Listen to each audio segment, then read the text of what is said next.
सगत अस्सलाम वालेकुम यारी मदद शाला बियो खैर खुश लगा पिया अदा जावेद साहब शाला बाबा खैर अल्लाह जाए ताना खुश लगा पिया फर्स्ट क्लास माशाअल्लाह गर्मी जो वक्फो क्यों सी हींअर लाइट असांजी जेकी आहे सो बहितर थी वई आहे गर्मी हाणे कोन्हे ऐं 4 था थियनि वरी हाणे ॿीहर रिकॉर्डिंग जो सिलसिलो वरी शुरू कयोसीं ऐं दोस्तो ही फिल्म जी रिकॉर्डिंग ते असां बीठा आहियूं पंहिंजे शहर लाड़काणे में ऐं हीअ लाड़काणे जी लोकेशन ते हीअ असांजो मुमताज़ ख़ासकली साहब सिंध जो नाले वारो कैमरामैन डायरेक्टर पाप नगर जो ऐं छा बाबा मुमताज़ ॿियो ख़ैरु आहे अल्हम्दुलिल्लाह सुहिणी लोकेशन जेके ते पहुता आहियूं इहे बहितरीन आहे हीअ असांजे लाड़काणे जी बहितरीन लोकेशन कला लाड़काणे माशाल्लाह सरसब्ज़ आहे बहितरीन लोकेशन असांजे लाड़काणे में हिकु ख़ूबसूरत लोकेशन ही स्टोरी आहे वाजिद आज़ाद हुलियो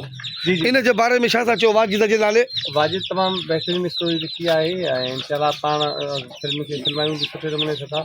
अॻिते ॾिसंदा इंशाल्लाह वणंदी फिल्म इहा इंशाल्लाह ही तमामु सुठी फिल्म आहे रियासत जिन जो डायरेक्टर आहे मां पंहिंजो तव्हांजे पंहिंजे भाउ सत्तार लाल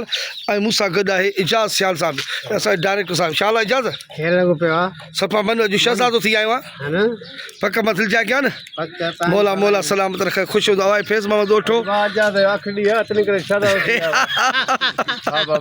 शाला जलवानी ॿियो ख़ैरु आहे ख़ुशि लॻे पई चाचो हबदार राहू जो असांजो सीनियर आर्टिस्ट आहे असांजो ॿियो ख़ैरु आहे बाबा ख़ुशि लॻा पिया अब तूं ॾे हाल वाल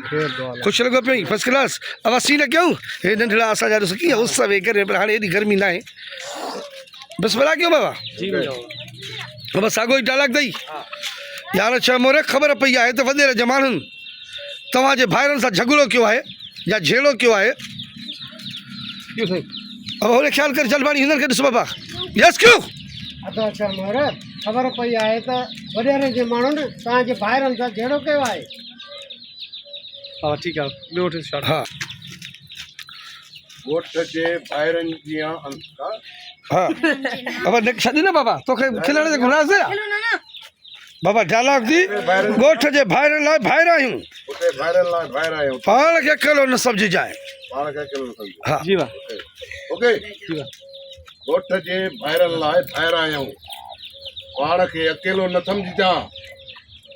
छो त मोर न कंहिंखे ॾे न ई ॾुखाए बाबा बि छो त छा मोर खंजा हा हिते ॾे त ओके जी वाह छो त छह मोर न कंहिंखे ॾे न ॾुखाए जेकॾहिं कोई चूंडी पाए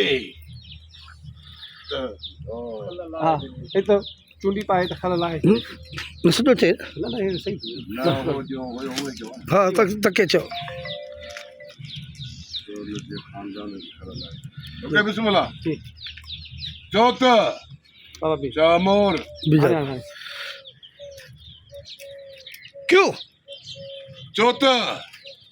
छह मोर न कंहिंखे ॾे न ॾुखाए जेकॾहिं कोई चूंडी पाए त हुनजे ख़ानदान जी खलल आहे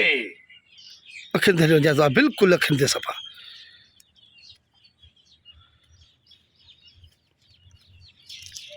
ओके बाबा माशाल्लाह बाबा जी राखियो हा यार गाज़ी जंहिं राति झगड़ो थियो आहे उन राति ई तुंहिंजी मेह चोरी थी आहे न हा ख़बर पई हा हा यार झगड़ो थियो आहे पर यार इहा बि ख़बर पई हा यार ख़बर पई आहे ऐं हा इहा बि ख़बर पई न बाबा न हा झगड़ो हा झगड़ो थियो आहे हा झगड़ो थियो आहे ऐं हा इहा बि ख़बर पई त तुंहिंजी मेह चोरी थी आहे हा सही